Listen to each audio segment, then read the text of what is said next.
Hey guys, welcome to TechTeam channel. Hope you are doing well. In this video, I'm gonna be talking about what if someone add you in random group and then report your contact number and your WhatsApp will be blocked.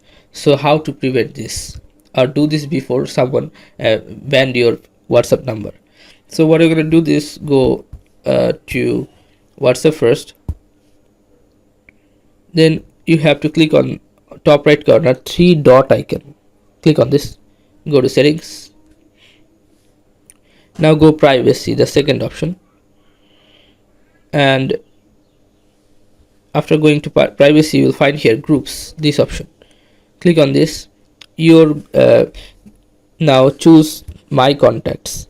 If your option was like here everyone or my contacts except, don't do this, just click and choose my contacts. That's it. So guys, this is how you can do this or prevent blocking or ban your WhatsApp.